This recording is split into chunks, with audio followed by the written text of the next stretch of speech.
So I'm going to talk about inner child communication as a form of remote healing for your twin and your high level soulmate. And so I'm just going to wait for people to get on. I never share these lives, which is really a bad habit of mine, but I'm going to go ahead and share. And hopefully you guys will see it and you guys can come on. Excuse me, throat chakra stuff always. Yeah. All right. So if you can share the live, because this I think could actually help people. Some of my lives are out there, but I think this live, hang on for share the live, because this I think could actually help people. Some of my lives are out there, but I think this live, hang on for come on. We're going to talk about twin flame communication when you're in separation. This came up with somebody who actually was sharing on our group. We have a very tiny group of wonderful, wonderful, wonderful, powerful women. And the silence of your twin, you know, when you're in separation and what's happening with your twin's consciousness. And there's a trick that actually works. And it's a way of communication. And it's a remote healing type of process. So we're going to get more than 2 people. Let's get up to 9 or 10. And then it's worth sharing. Or else I'll just do a video. And then I'll just upload it. And then it makes more sense. Okay, so if you could share the video.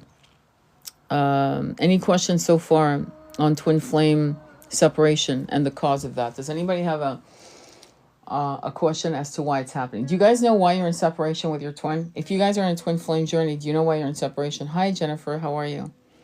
Do you know why you're in separation? Do you understand the wisdom behind the separation? If not, let me know. Okay, it looks like you guys know why you're in separation. Great.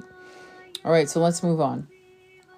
So when you're in separation with your twin and you're feeling bereft and you're having a really hard time just putting one foot in front of the other, you know, going about your daily day. And, there's just so much work you can bury yourself in to distract you. When it gets to that point where you are hitting the wall and you go into a sense of massive despair, here's my recommendation. You need to tap into your little boy or little girl, and you need to talk to them and then send them to the little boy or little girl of your twin. In other words, and you may see an age, a certain age. Yours might be younger or older or vice versa. And you're going to remotely send your little girl, little boy to tap and to do like a tapping of energy to see what's going on. And it's really simple. It's just this. My little Tony would go to my twin. Let's call him Tommy. And so go to Tommy and tell me what he's feeling. What is he feeling right now? How is he acting? Is he happy to see you? All of these questions are simple. Does he want to play with you? And she would report back to me either yes or no, and then details. And I would actually visualize, I would actually see it, because she would show me telepathically and televisually. I would see how she was, how he responded to her energy. And so that would give me the clue that this was a good time to call or to talk to him. Because, I mean, we were in separation. Sometimes we'd have arguments. And this was not, and I needed to tap in. Is this a good time to talk to him about this issue? Or is it a good idea to just have some silence in the house and leave the silence as a healing balm for what happened? In your case, you would use it to see where they were at so that you could determine whether or not you should reach out in some way. And the way you can reach out, by the way, remote healing. And this is why when I was at the maddest with my twin, I didn't do it because it fucking works, is I would do the Ho'oponopono. And that works. And it worked every time. It never failed me. Never. And so the Ho'oponopono, you would say it 18, 20, 30 times, whatever number is like connected to you and your twin. 18 is a number that connects us. 23 is another number that connects us, and 36, right? So I would sometimes do it 36 times, 2-3 times a day. And we were in separation once for 8 days. And it was a really, really bad argument. And I did the Ho'oponopono for 8 days, and on the eighth day we reconnected via phone, and then met on a beach, and I saw the sadness in his eyes. And of course all my well-meaning friends and his well-meaning friends were like saying, oh yeah, don't, just call it a day, end it, you guys aren't good for each other, that kind of shit. And thank God we never really listened. Unfortunately, sometimes we listened to these idiots for too long. We listened to the wrong counsel, not realizing that we were taking advice from people who were, I don't want to be crass, but when a man or a woman takes advice from someone who's not even a fucking, they've never been in a relationship where they can say, I had the love of my life, or I did love fully in all my fibers. I loved fully, wildly, passionately, transcendentally. Unless you can hear somebody tell you that, don't take their advice. When my mother's husband died, which was my father, I'll never forget. We walked. He had just died. He had just passed away, like 3 hours. Okay, and we decided to. They lived in Pebble Beach, okay, in California. They had a house in Pebble Beach, and so we decided to go to the beach because Pisces. She's into the water. She's into this. I was like 22, and I'll never forget. She stepped onto the beach, looked at the incredible panorama of the sky, and said, "This reminds me of the day your father made love to me on the beaches of Algiers." Yeah, if people don't talk about their past lovers like that, don't take their advice, because they don't know what the fuck they're talking about. You've got to have the willingness to judge who you're going to take counsel from and who you're not, and why. That means you guys call it discernment. It's a judgment call. It's called judging someone. Yeah. You're basically balancing out and saying, is this person capable of even giving me the counsel I need with what I'm going through? Do they even know in any level, in any stretch of their imagination, what this connection is to me and why it's important to me? That's why, many of us, twin flames, hang out with other twin flames. You got to hang out with your crowd, because or else you're going to be, you're going to gaslight yourself. You're going to be in massive pain, massive pain, because you're going to keep second guessing what is happening to you telepathically, with your oracle dreamings, your downloads, your synchronicity of signs. You're going to second guess. And that's very damaging to a twin flame journey, because part of the whole, your whole process of this journey is actually one of the lessons, and it's a big lesson, by the way. It's a very important lesson in this incarnation. It's for you to actually trust your downloads, for you to understand the difference between corrupted downloads and to call it out to yourself. Go, yeah, that was corrupted. That was bullshit. And here is a pure download, and part of all of that is for you to learn how to trust you. Because when you break, in fact, you can talk to anyone. You can talk to any psychologist. One of the brutal aspects about divorce or massive breakups is that the person who was probably the most harmed in the breakup, there's always one that's more in pain than the other, typically, because one's closed off. But the trauma is so big that they stop trusting themselves. They won't even trust themselves in making decisions. And so part of this incarnation and this journey in the twin flame path, the pathway you've chosen, is to actually trust what you feel in your heart chakra, not your gut, your heart chakra. And let me go back and read. Let me read any comments. Let me see. Hi. Let me see. Let me see. I hope you like the background. I think it's really beautiful, like a mystical forest. I found you looking up your videos on twin flames. I'm struggling with mine. I get it. I get it. And so there's tons of videos, tons of lives. Also, you can do a reading with me. Good morning. God bless you all for your hard work. Thank you, Jennifer, for spearheading that. It's not that kind of live. You got to read the room before you. There's 55 people in here. To tap the screen should be 55K.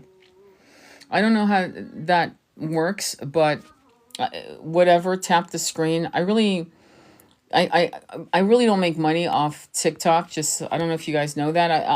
I really don't. I probably get a deposit of maybe $5 a month, or maybe $15 a month at the most. That's about it. It's not how I make a living. It's through TikToks. I haven't been as aggressive about it as I should have been. And but there's 55 people in here. Tap the screen, should be 55K. All right, well, I don't know, but I'm not good at this stuff. I'll have to ask my son or one of you. So when you do the remote connecting with your twin, know that it's really happening. You don't have to doubt yourself. You don't have to like second guess. Find out what your inner child is saying about this connection with your twin and their inner child, and see what is being shown to you and act accordingly. Like don't doubt anything. Don't doubt anything. The problem with me and my twin is that, and part of the reasons why we had a lot of separations was fear of vulnerability. There were mind games that he would play that were not in line with his heart chakra. And because of his trauma as a child, massive trauma, and confusion, and things of that nature, he hardened, he hardened. But he had an incredible heart, though, still, in spite of him hardening himself in some parts and realizing that the system was corrupt as fuck. He was one of the first wayfarers of the 20th century, 1947. My father was one. He was one.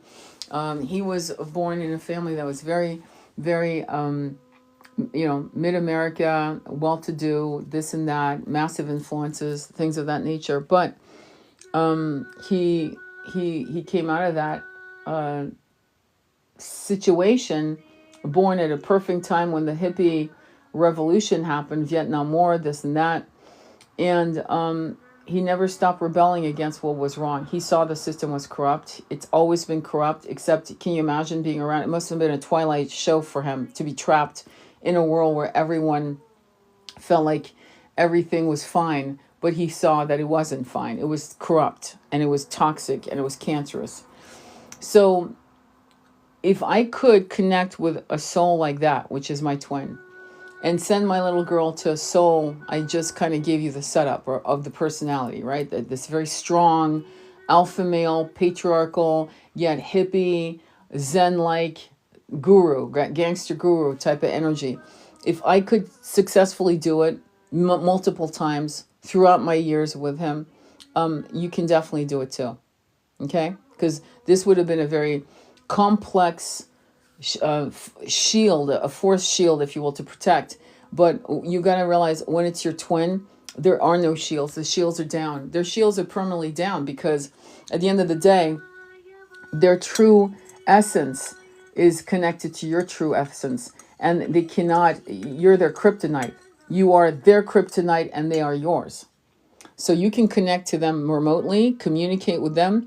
And the reason why I say the inner child, the little boy or little girl that you're going to reach out to, is because it's going to give you real data. It's going to give you real intel as to where their head is at.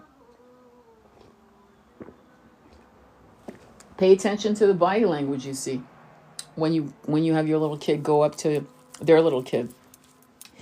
If they're I mean, the details I was getting from these sessions with my little girl talking to his little boy. Of course, his little boy was older than me.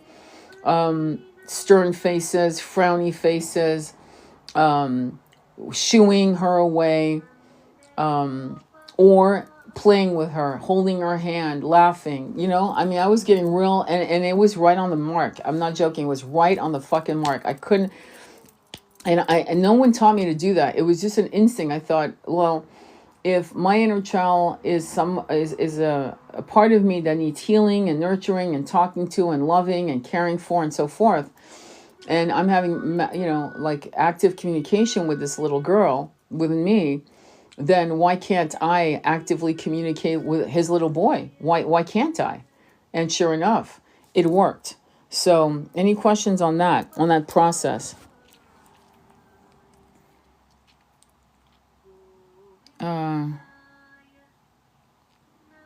No, but fear, it's interesting. I'm going to tell you something about love that's very interesting because, we have this romantic idea about love.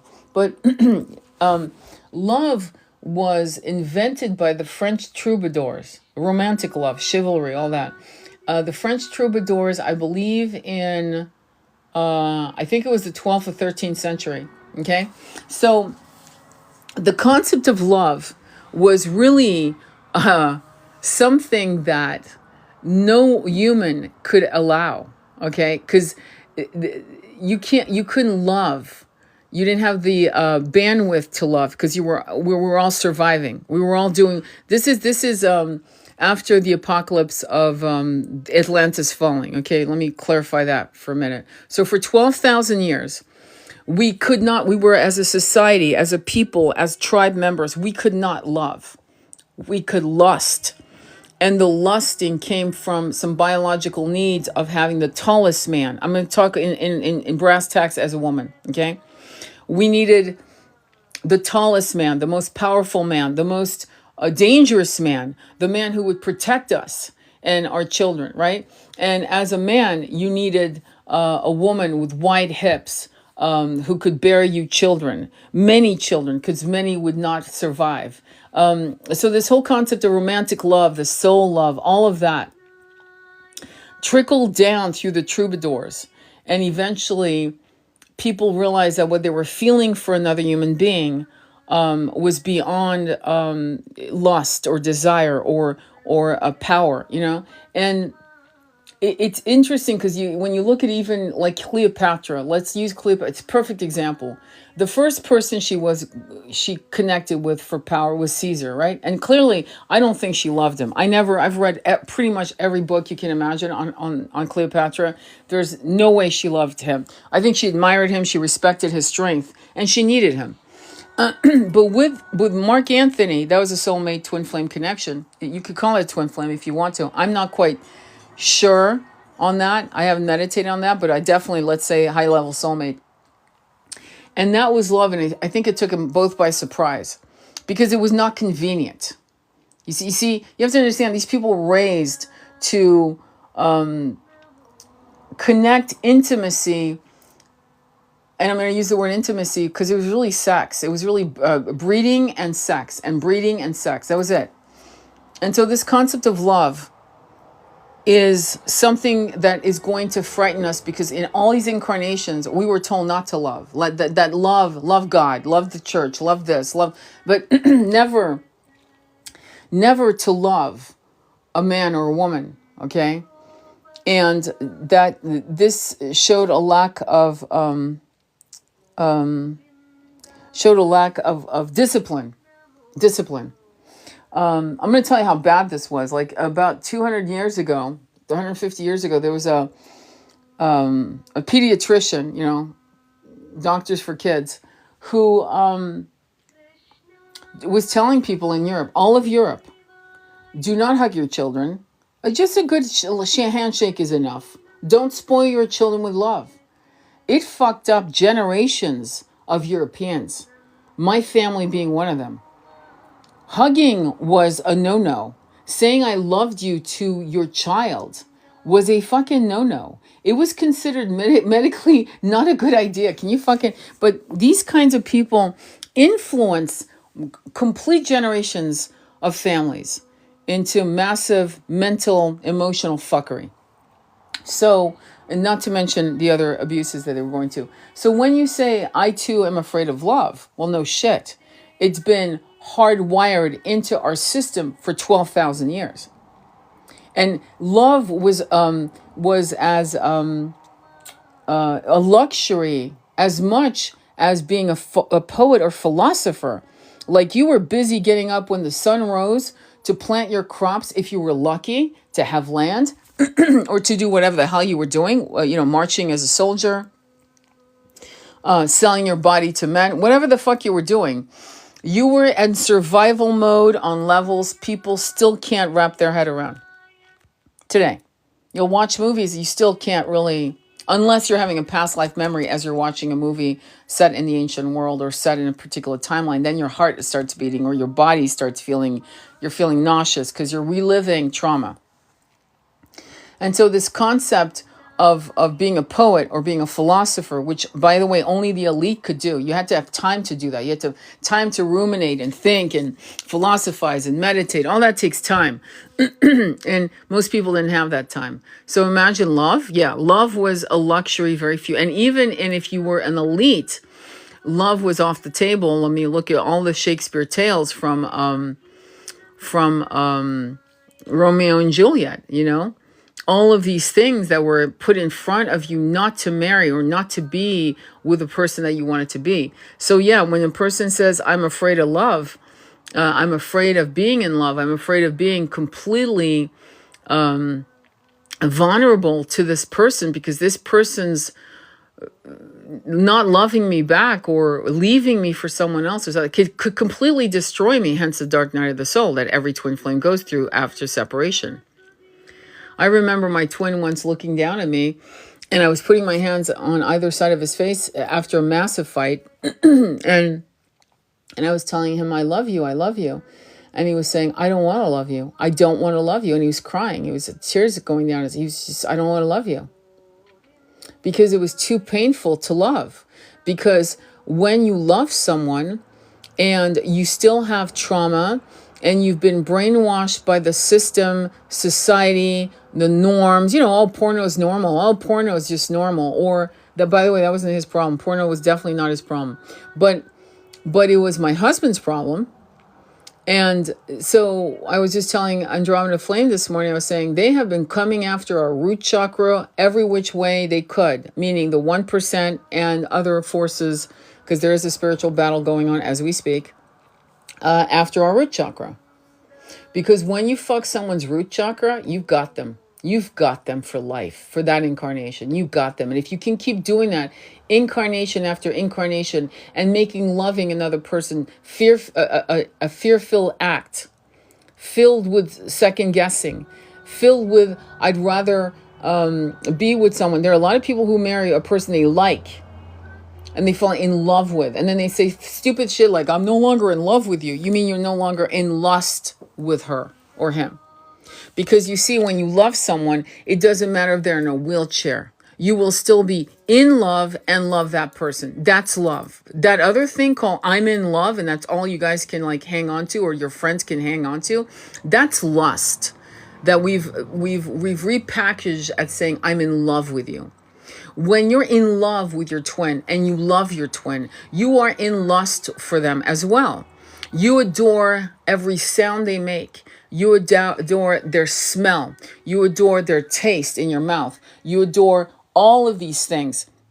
And you'll go through seasons, like the 4 seasons or the 3 seasons.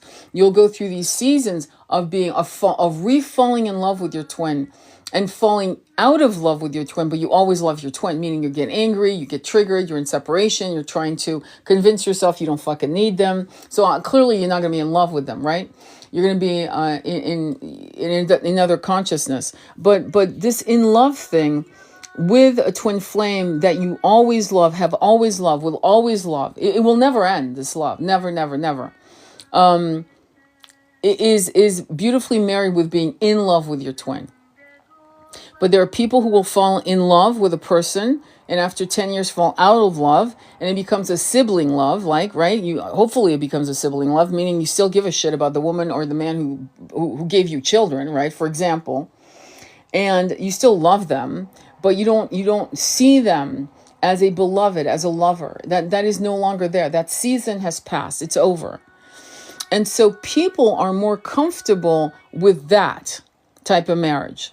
Because that marriage won't destroy them if the marriage ends or if God forbid that person dies, right? And that's why you'll hear people who have been married for 25 years who suddenly within a year of the person's death goes back into dating and is actively dating. Okay, that's not normal. Okay, when you're with a high level soulmate or a twin flame that passes, yeah, you're not fucking out going to dating. You're not on Tinder. Okay, that's not fucking happening. Probably never. Okay, I'm gonna be, for some of you, probably never. For some of you, if that should happen, you, God bless you. I hope it doesn't to you, especially if you're young. Some of you have gone through it at a young age, losing your twin, through addiction, through accidents, through disease, through cancer, and through overdose. Okay. But for the most of you who are more in my generation, if that happens to you, don't be surprised if you're not going, and all your friends are going, oh yeah, eventually you'll move on and you'll meet someone else and you'll love again. No, that's not how it works. That's not how it works. I'll give you an example. My mother lost my father when she was 42. He was 62. And for 2 years, she lived in her pajamas. And after that, it took another 5 years before she started dating, because she was a young woman still. But in the end of the end, no. She tried. It's not like she didn't try to have relationships, but they didn't work. Okay? They became lovers, not beloveds. There's a difference between having a lover and a beloved. And so she could never replace her beloved, which was my father. In my case, it's same thing. I don't see myself at all. Like, I'm so zero interest. And it's not something that's going to change, because he was a very complex man. I'm a complex woman. He was a brilliant man. He had a brilliant mind, but he unfortunately didn't have enough. Life got hard on him. And he didn't have enough true friends. He had fair-weathered friends. Tons of fair-weathered friends, not true friends. And all his true friends have showed up.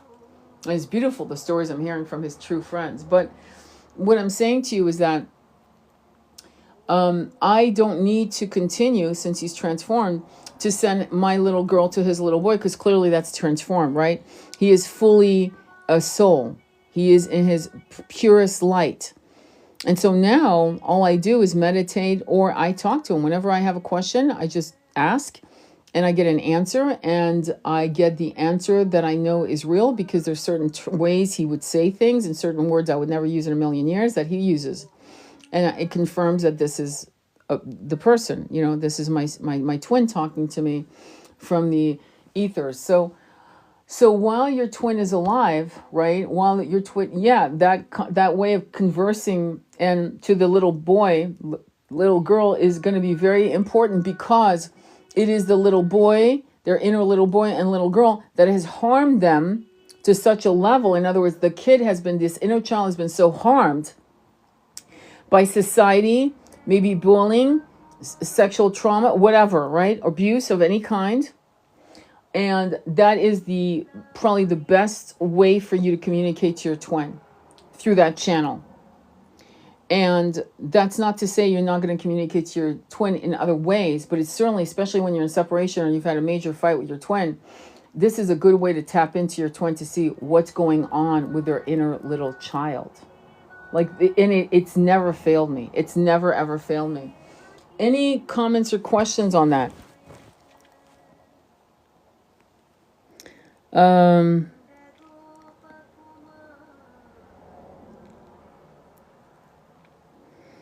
Okay, let me see. I've never met my twin. I married because he saved me when my mom died, and I felt I owed him. Wow. You felt you owed him. You married because well, it's more than that. It's a past life thing. You married him for a lot more than you owed him from your mom, your mom dying and him saving you. I think this is a loop you're going through from a past life debt, and you need to do hypnotherapy to find out what the hell that is, because you need to understand. You can't just sit.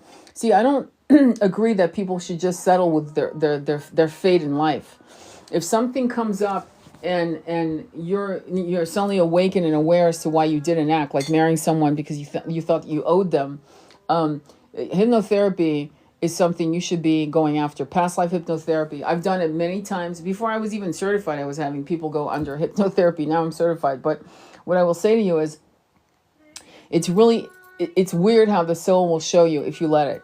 It will lead you back to things that you owe. I had a client up in Mariposa when I lived up in Mariposa with my twin, actually, also California. Anyway, And she was married to a man who was bisexual, actively bisexual, and he would live in San Francisco.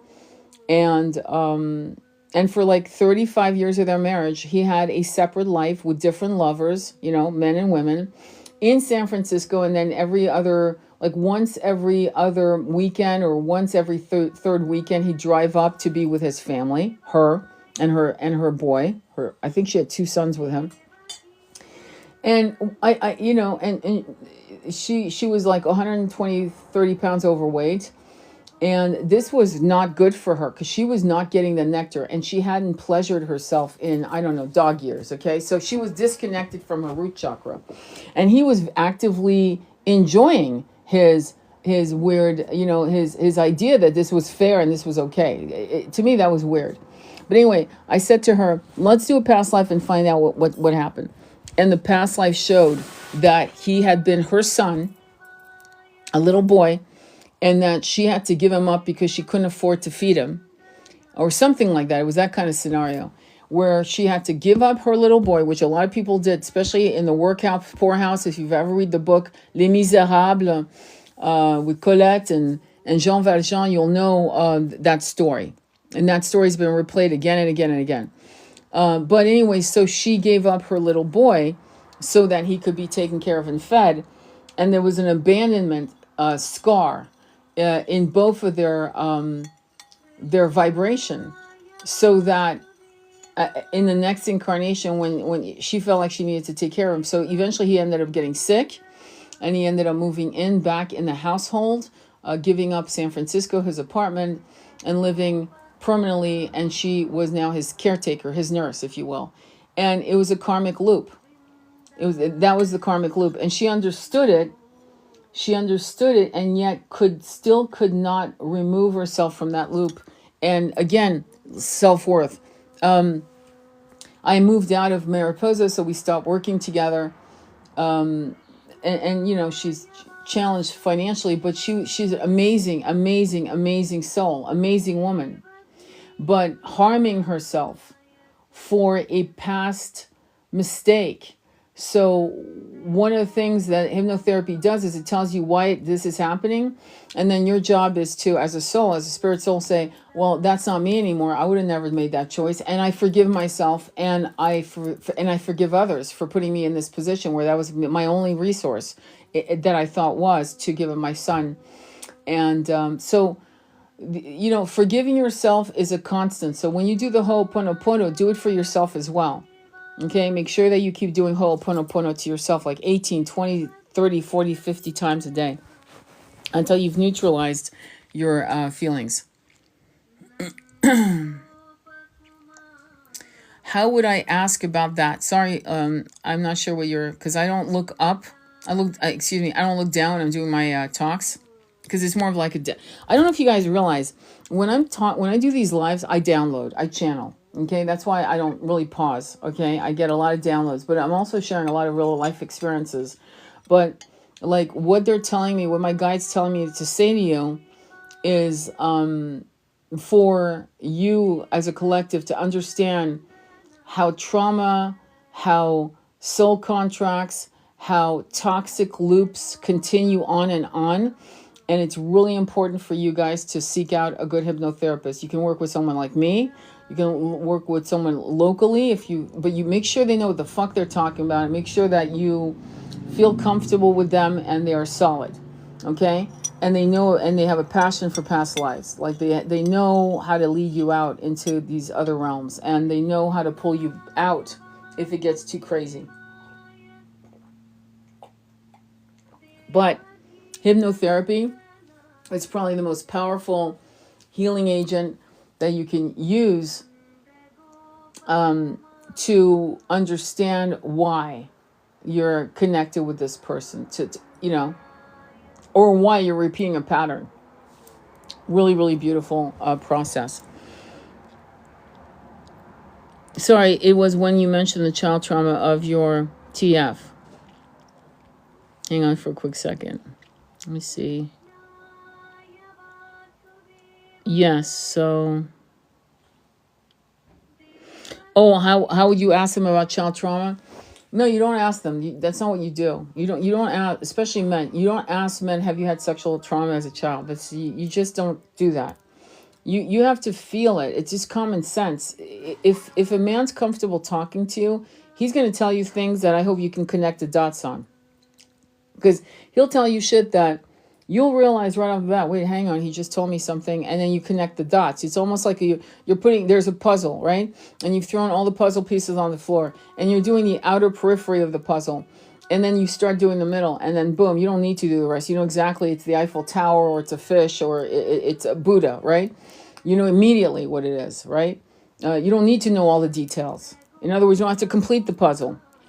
But if you listen to your average man, and you're going on hikes, you've got pillow talk, stuff like that, and you're talking about your trauma. Maybe you're talking about your trauma, and you're seeing how they're responding. Sometimes silence tells you a lot too. It's not always what people say; it's also what they don't say. That shows you where they're at, and how they react to other people's trauma. You know, if they're in denial of someone's trauma and somebody else's trauma and then someone else's trauma, guess what? They're denying it in themselves. They had trauma.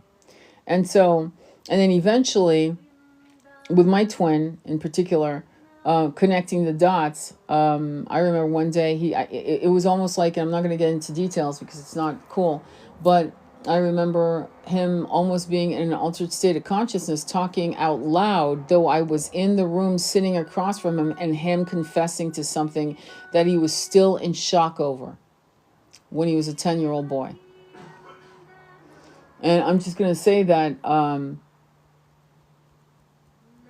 the trauma that men go through. I was talking to a social worker, a masculine, who was born in 1946. And you have to understand that the trauma of these men and how they process what they went through, not to mention the body is an organic machine. And so, and again, I'm not promoting this shit, okay? I can't really talk too candidly on TikTok because they'll ban me. I'll be straight up. But there are certain components to the body being an organic machine that will confuse the whole situation in a childhood trauma situation. And if you want, we have the Tantra classes that we put together, me and Andromeda, which they're still available. You can get the pre-recordings. There's $23 each. There's 2 classes, $23 each. And you get books and this and that. I wasn't meaning to pitch that, but I just, that's where we talk. And we have these classes that we hold. They're $23 and they're usually about 90 minutes. And it's a small group of women that usually jump into those classes. And and we talk really fucking brass tacks, like no filtering, okay? And I'm not I'm not exactly your ambassadress of diplomacy. I will lay it down and detail by detail so that people understand what I mean by the body's an organic machine, hence the confusion of children. That's all I'll say. Hopefully you can kind of follow the breadcrumbs to that and realize what I just said, what that means, and how fucking confusing and traumatic and fucking evil that is done to our innocent population. And this will set up a situation where you have a grown-ass man, and so that social worker was saying, we were talking about this, and I said, I don't know what it is, but I think it's harder on men. And he agreed.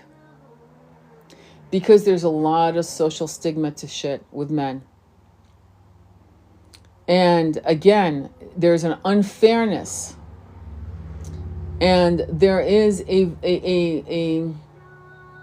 righteous, there are 2 kinds of angers coming from the female population. Righteous anger, which means it's good anger. It's fucking honest, justice. It's about injustice and righting the wrongs against women throughout the ages. It's righteous.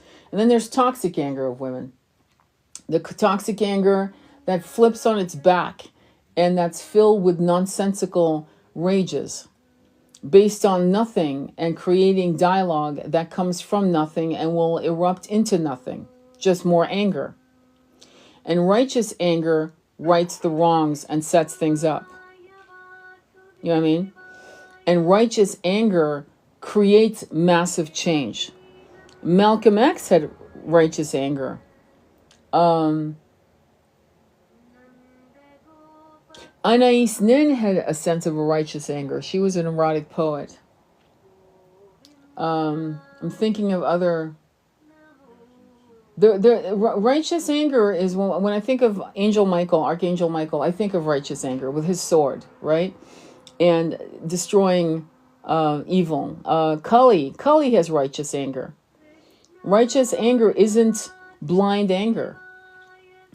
And so going back to male trauma, so the masculine has gone through massive trauma, which women don't. I don't know. I really don't know where women have been for the past 50 years. I'm not joking, but I remember, I'll never forget this, watching a quick clip. I think it was like 10 minutes long, where these women were reading letters of.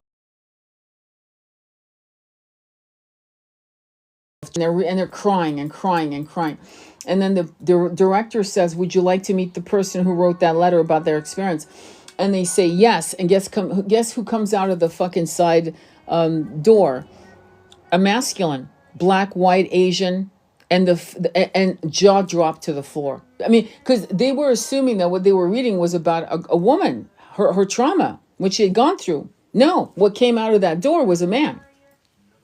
Various age groups, various races, and their jaw dropped. And then they were like processing, my God, this letter I just read about this trauma was a what?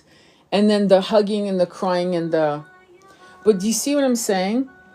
And so, and men are less likely to talk about it. They're more likely to hide it until they die. I remember my twin telling me one day that he was getting a ride from the boxing gym with this old-time boxer.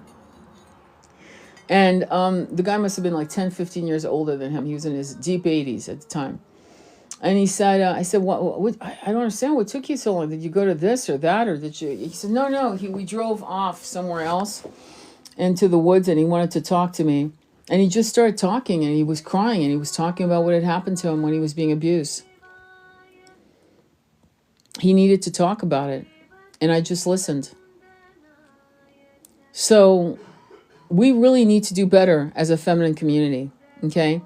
We need to understand that we have psychopaths like Wade Wilson, and there are bimbos. I'm calling it out. There are bimbos literally sending him nude pictures and in love with him, and oh my God, I'd be dead. You know, just the dumbest comments I've ever heard.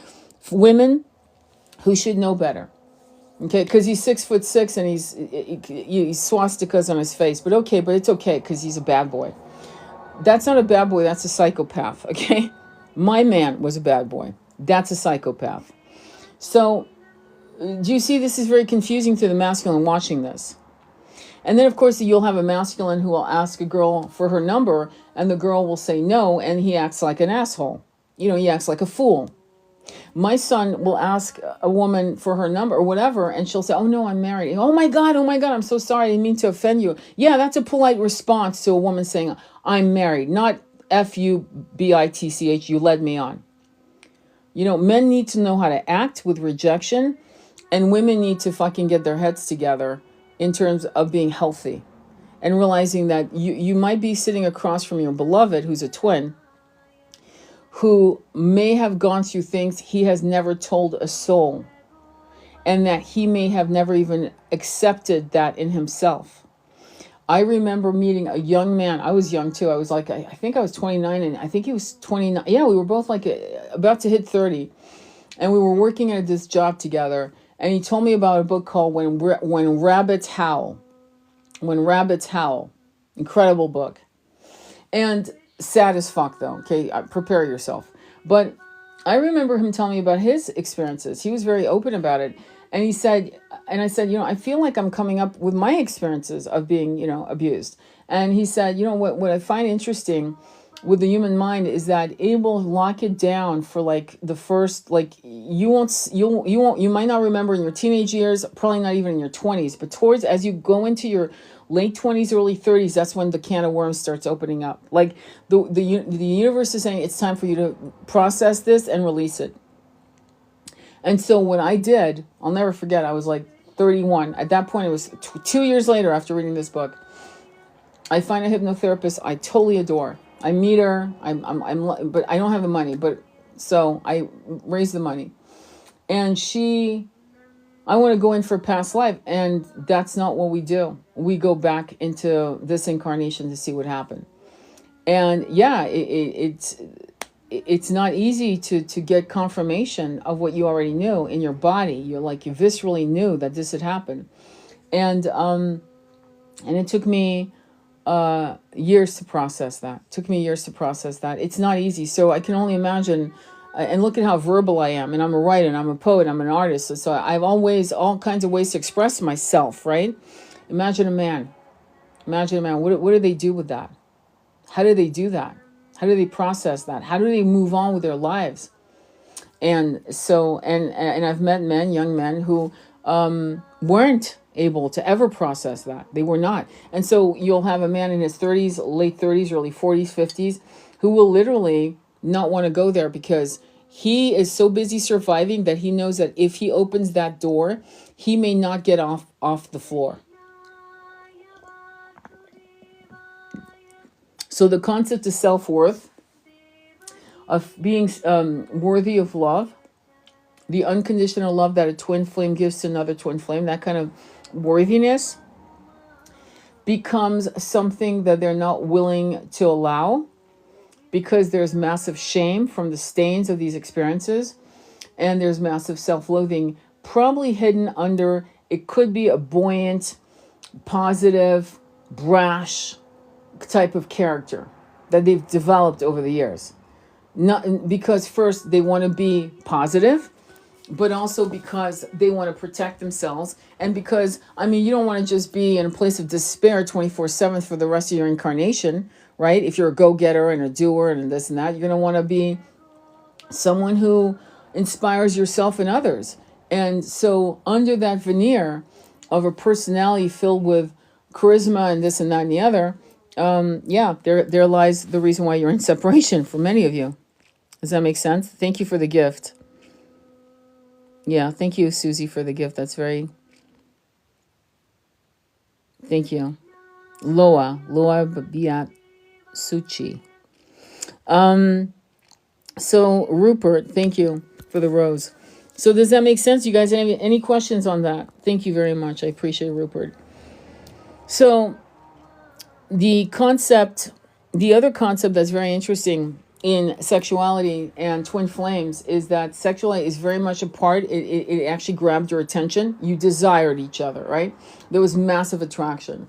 But then there was other things that kept you bonded, because you can be attracted to a lot of people. Like there's beautiful people, like the insane amount of beautiful people walking the planet. But what's interesting, and that's also interesting to your masculine twin, is that they might meet somebody absolutely gorgeous, right? Better looking than you. Okay, there'll always be someone better looking than you. Let's be honest. And them. And they're not attracted to that person. Like everything in society, especially for the masculine, is saying, well, you do. Look, she's a goddess. Yes, but I don't want to have sex with her. And all they can do is think of you. And that's a massive mindfuck for them, because they've been trained to believe that the goal is to have the most beautiful, the hottest, the this, the that. And suddenly they're faced with that after meeting with you, and they're going through a confusing moment of collisions of thoughts, of desires, going, wait, hang on. I'm in bed with this chick, and I'm thinking of what the fuck's going on? See, it's a mind fuck. And so all of these things propel runner-chaser dynamics. And so when you decide to remote heal your twin, first of all, healing yourself, healing your twin, remote healing your twin, remotely communicating with your twin, all of that, and you believe in your power to do all this, by the way, you actually believe it, you have enough self-worth to know that you're probably the best remote healer for your twin on the fucking planet, then you'll be able to bring them back in so that they can get the kind of massive excavation that is needed for them to be in union, permanent union with you. And that's when, and once you're in permanent union, once you move in together and it's permanent, right? You know that there's not going to be, there might be a couple vestiges of runner chaser still under the same roof, this and that bullshit happening, right? Because of habits throughout the ages. But you will be on your way to twin ray, kindergarten level twin ray transformation, you see?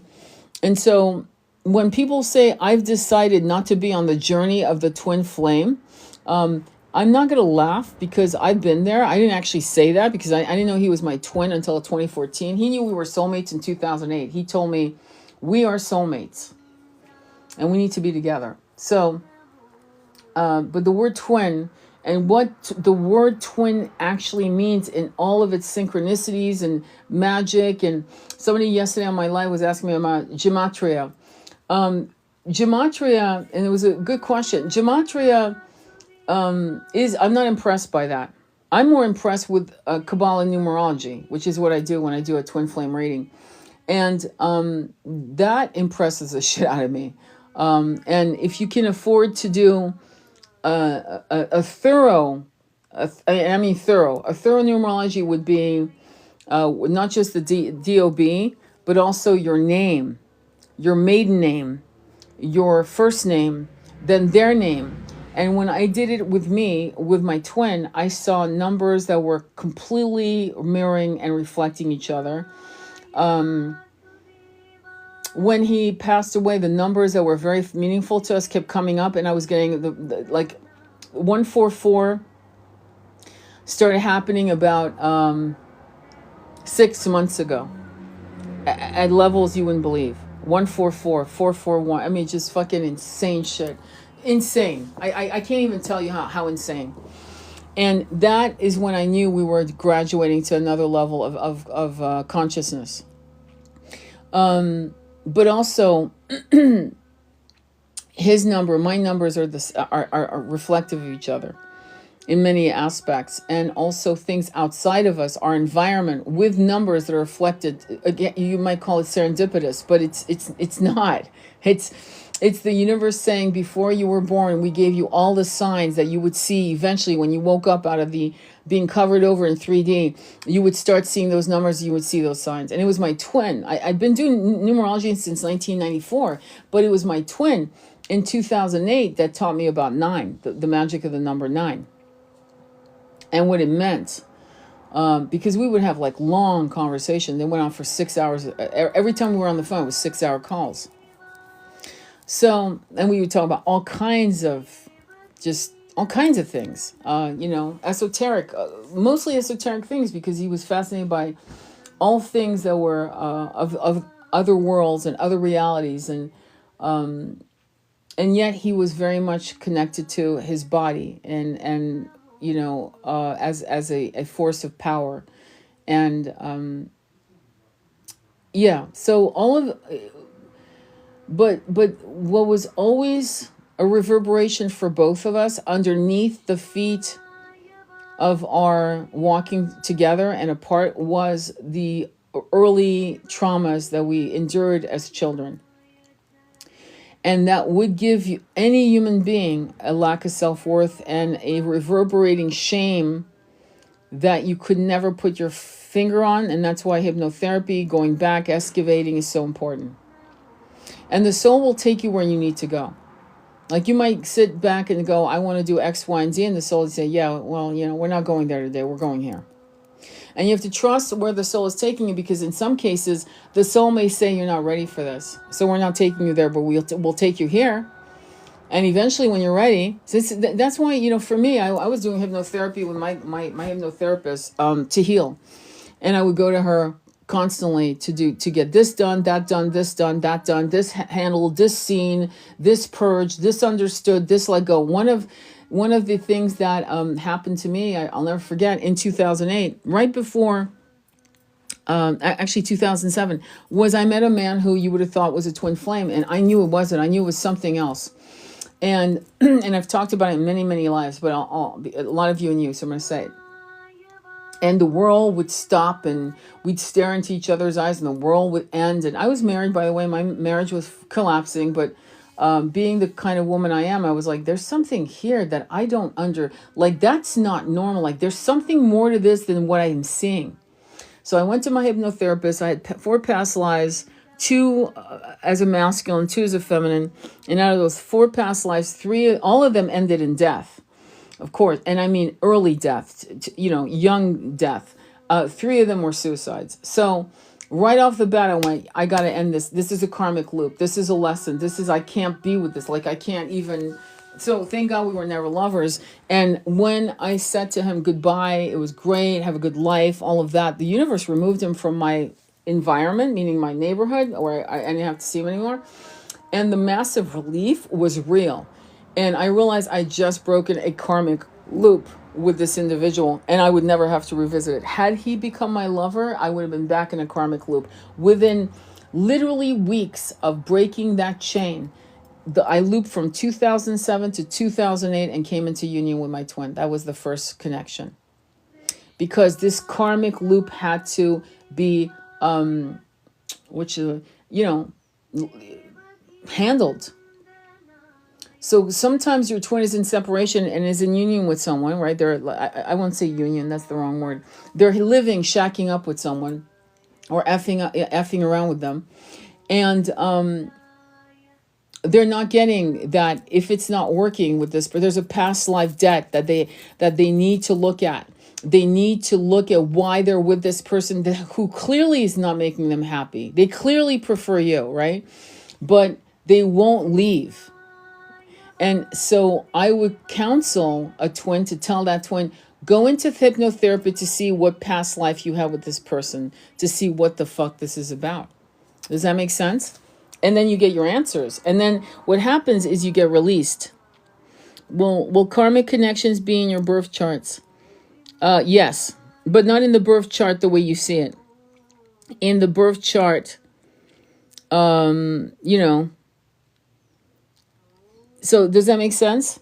It's the numbers, and the numbers connect. So I want to make sure you're not looking at astrological planet alignments, this and that and the other. There's some astrology that will be connected to your twin. There will be the Chinese astrology that connects you and like thumbs up on the connection. And then there will be the numerology that connects with your twin. And then there's human design that will also give you clues as to the connection with your twin. But you got to read it intuitively and with your heart and with your common sense as well. Common sense meaning from your heart chakra, not your mind. If that makes sense. If that answers your question.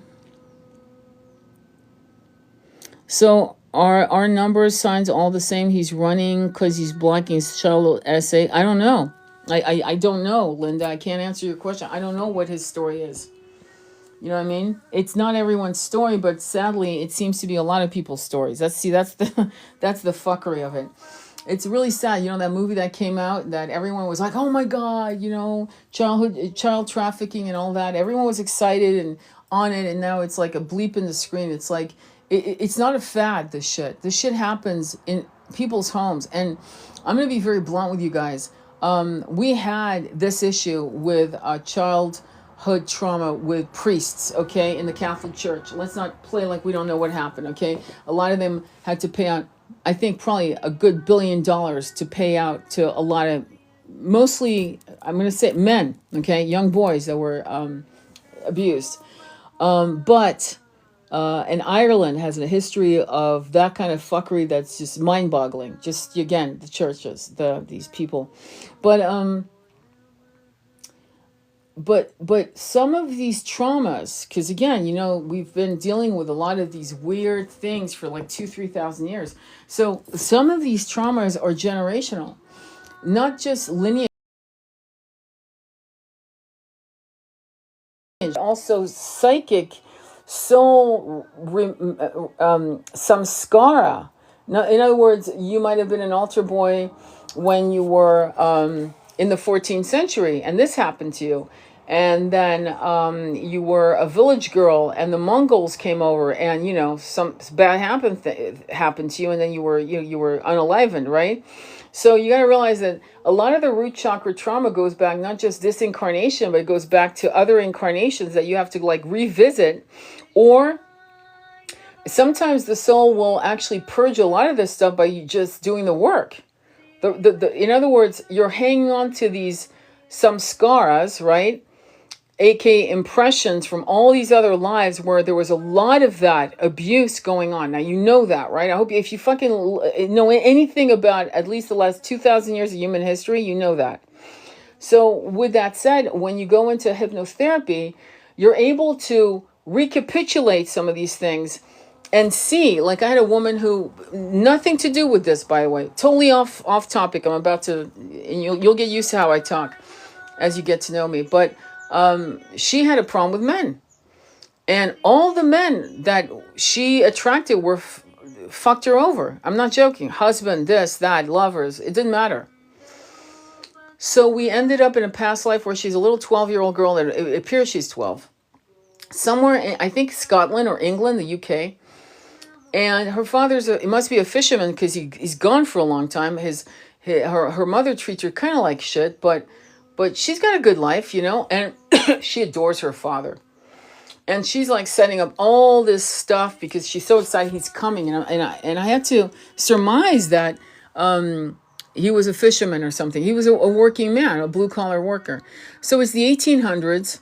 It's like 1840s in England, at least, UK, Scottish, which is UK. And he comes and he treats her like a little princess. I mean, he adores his daughter. It's his only child. Treats her like a goddess. And then we go on to the next life where she is, it's the 1880s. She's a man. She was in shock. She was like, wait, hang on. I have a beard. I have a hat. I have boots. And her wheel on her wagon had broken. His wheel. It's 1880s. It's France. And she's walking up, right, because she's a man, walking up to her farm, his farm, and sees this beautiful blonde woman, and that's his wife, and they have a wonderful life, and he has a daughter, and she's amazing, and she finally sees herself on the deathbed, surrounded by her adoring wife and her adoring daughter. And I asked her while she was in session, I said, do you want to continue, see how you passed? She went, no. So I had to pull her out of that. She didn't want to die again. But the takeaway, I asked her, so what did you learn from that particular session? She said she couldn't figure it out. I said, well, did you notice that in this incarnation, you have a problem with men? But did you notice that you had a wonderful man who was your father in the 1840s at a time when misogyny was full on all over the world? And that would have been a rare thing for a loving father to love his only child, which you were his daughter. And guess what? In the next incarnation, you were a loving, beautiful man. So I said, so do good men exist? She goes, yeah. And I said, why? She said, because I was a good man. There you go, because you were a good man. So that was massively healing for her, because it changed her brain chemistry to realize that there are good men out there, which means her vibration to attract a good man would be more in line with what she would desired than the old story that had been playing in her brain, right? It was like a record player just playing the same loop of there are no good men, all men cheat, all men are this, all men are that, right? So it healed that part of her brain chemistry and rewired it. That's what hypnotherapy does. That's why I love doing it, because it's fucking unbelievable. Any questions or comments? Any questions? Oh, you're so sweet. I'm very grateful for you and your support to us on this journey, Danielle. I thank you, Danielle. I really appreciate that. And I'm glad that this is help. I'm really, really happy this is helping you. So, yeah.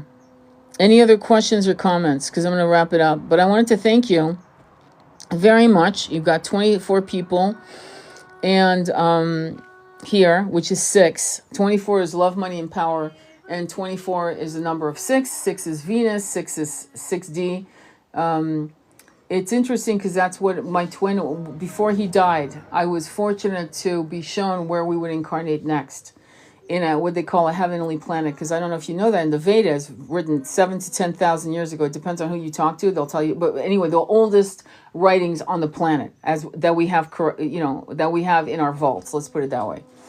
talk about heavenly planets and hellish planets. And what was always spectacular about planet Earth, which is interesting once we fell, from 5D to this, 3D, is that we became a planet that was both heavenly, which you can see that. I mean, it's not hard to see that, and hellish, which is, you can see that too, unfortunately. And that we were a people that were controlled by 50% mind and 50% heart. And so because of all the work that my twin and I did together and separately with our own dark night of the souls, and so forth, I was downloaded that our new incarnation will be in a heavenly planet and that we're meeting. And for many of you, that will be a truth that you will actually experience. Many of you will not come back here you don't even have to say, in fact, I counsel my client, do not say, I don't want to come back here.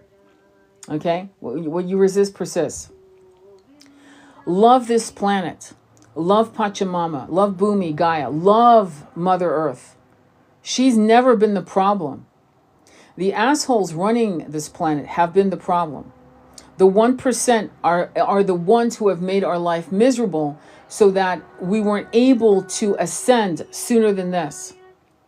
The meek shall inherit the earth. And I'm not a Bible thumper, just on the side note, but the meek shall inherit the earth. I used to really get irritated by the word meek. Meek. What does that mean, meek?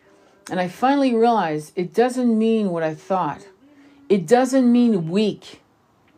It means we are the Hopi prophecy, the rainbow children. I've repeated this in my last live and I'll keep repeating it every live. Just so be patient when I do this.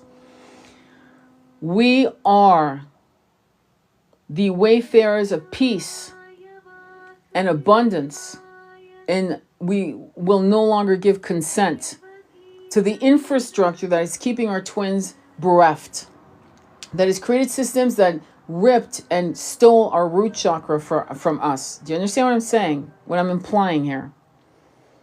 For the last, solidly, we know for a fact, 2,000 years, if not 2,500 years. We do not consent to a system that oppresses our ascension, our very birthright. When your twin feels like all he or she can do is survive, they cannot have now the luxury. Preface my earlier talk just now about how love was a luxury. Remember what I said about that. Love, when you're in a place of survival, because you got your car payment, you got this, you're chasing your FICO score, you're trying to buy a house, you're trying to sell your, whatever the fuck it is. That cortisol, that survival mechanism that is in all of us currently, because I mean, unless you're rolling in a $1 million bed, you know what I'm talking about. When that happens, your twin doesn't have the luxury to philosophize and with themselves. In other words, they don't have the time to just read, get on the hammock and relax and let thoughts of past joys or traumas to filter in so they can filter through these things and feel them and journal them and articulate them and go into retreats into the woods for themselves, or a silent retreat for 10 days. You know how there are these places where you can go for a silent retreat where there's no talking for 10 days. Most average American can't afford to fucking take 10 days off.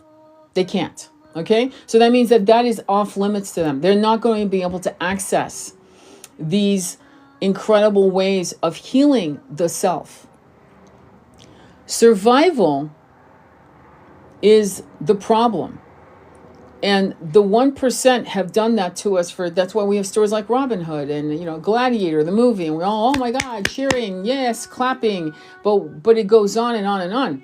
And so when you realize that part of the reason why you're in separation is that you don't have the luxury to do what I just described, you and your twin, apart or together.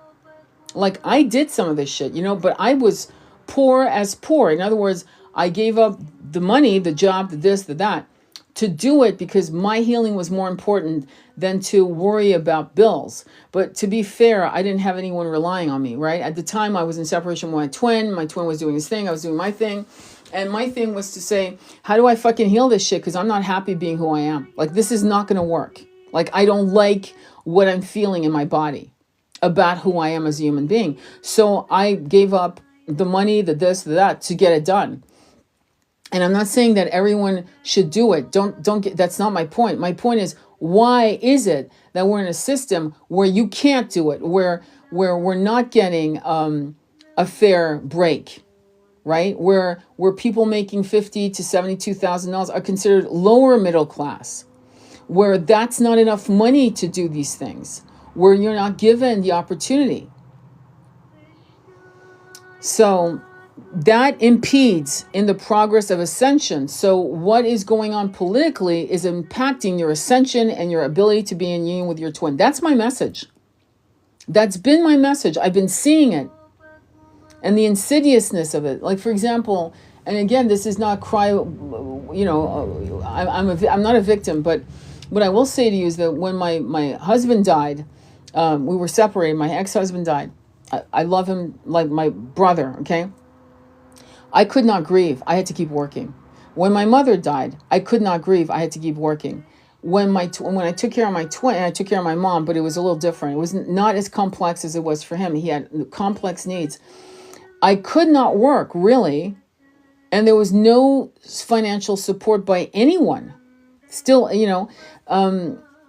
and so I've thanked everyone who's donated to the GoFundMe. I thank everyone. But we should have a government that actually helps. So watch my live that I uploaded yesterday. You'll see that I'm actually showing the meditation room I've created from the room where he passed. I've turned into his meditation room in honor of him. But watch that live. Listen to what I'm saying about the process that we've accepted and what we should be receiving as Americans, supporting us when we care for people we love who are ill. We should not be looking over our shoulders to survive. That should not fucking be part of that system.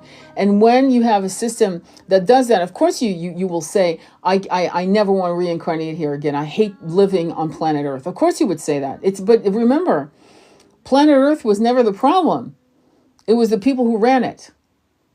Because they were so greedy and hoarding resources and wealth. When you have the CEO of Nestle saying water is not a human right, you get that this is a problem. It's a toxic problem. So when you do healing through hypnotherapy, you find out where your trauma is and you're able to let it go. But when you do hypnotherapy, I'll be honest with you, you should not do anything the day of the hypnotherapy. In other words, do nothing. And you should not do anything the following day. Okay?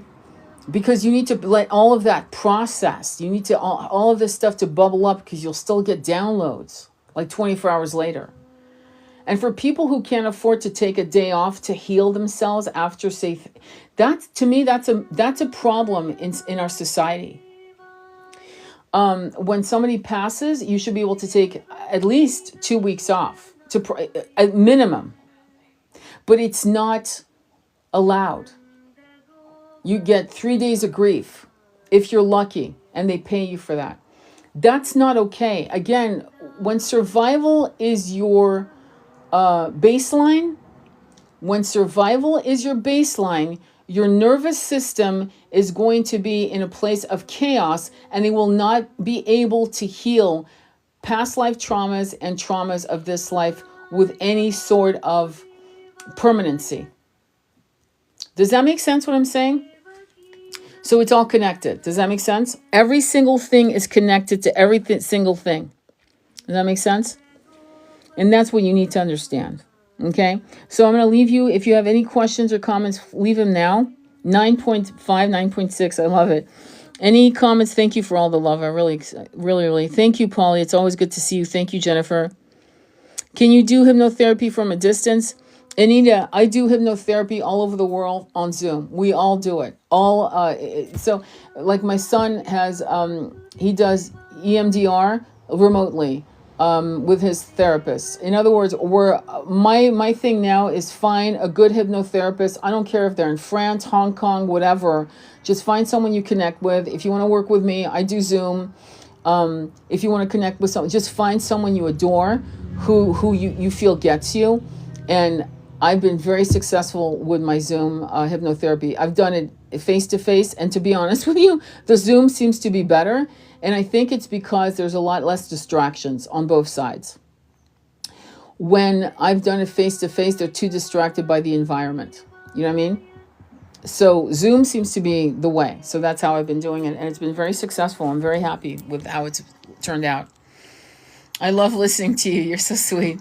Okay, I'm definitely in this thread. Thank you. This talk today has been very helpful. That makes me happy, Anita. That's why I do these talks. Gabrielle, thank you so much. Yeah, that's why I do these talks, because I know you guys are out there suffering. I've done it. I've walked it. I've walked it from the time I was 18 all the way to now I'm 62, right? I've walked it. My twin, my beautiful twin, passed at 76.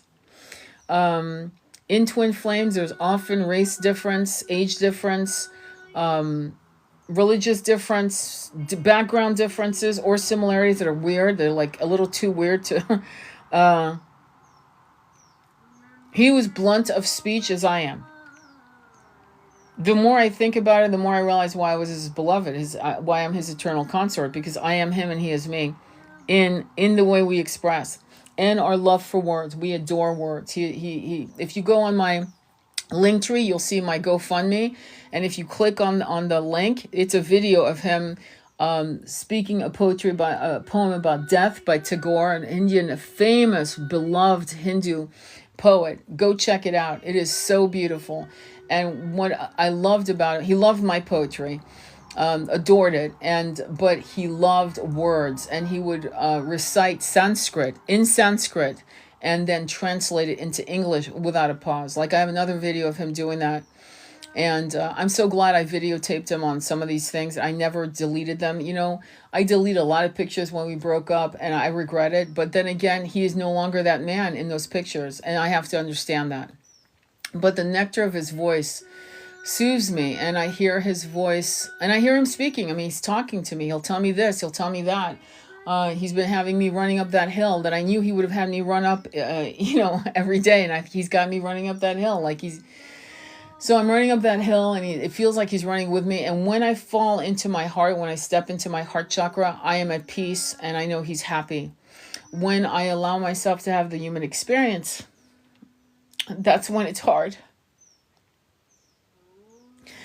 But when I go into my heart, which clearly it's a collusion right now of the monkey mind, the ego, and this idea of separation being real when it's not. And the human experience is something that we are constantly battling because the filtering system is so dense. And this is science. There are colors, vibration of colors we can't see, literally can't see. And this is scientifically known. So the fact that we can't see our beloveds who have crossed over is a deficit of our mortal eyes, right?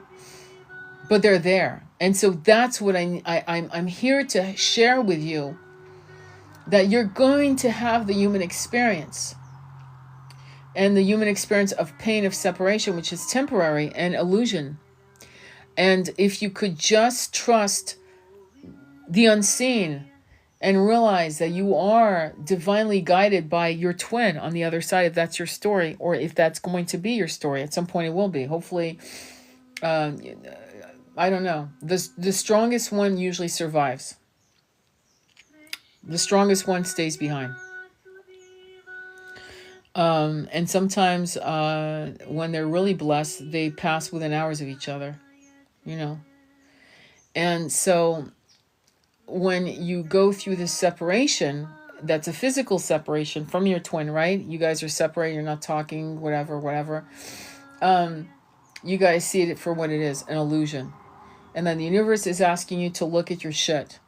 And because if you look at your fucking trauma, your shit, most likely there's some level of reflection of that in your twin. And if you heal you, you heal them remotely. And suddenly the doors open again, the portal's open, you're back in union physically, you're talking and this and that. Don't waste time asking them why they were with Jesse or Jody or Bob or Mitch or what. Don't fucking go there. Don't waste precious time with old hurts. You got to forgive yourself and forgive them. Forgive yourself and forgive them. And don't be ashamed of the length of things you've done to spy on your twin. Let's be honest. Okay, let's not bullshit each other. If you're spying on your twin, don't feel bad. Every single twin has done it. You're not alone. All of them have done it. I've never met a twin who did not do it. That includes me. And that includes him. So you need to understand that and forgive yourself for all your fuckery, having the human experience of separation. If that's the only takeaway you get, then maybe that'll help you in this journey. That's so hard to hear. Hello, beautiful sister. Hello, my beautiful sister. I love my twin so much. We are in separation, but I appreciate him and journey. I'm so glad to hear that, because we need twins who understand what this journey is all about. All right, my loves, I'm going to let you go. 24 again. Much love on your journey. We'll talk soon. Namaste. Be well.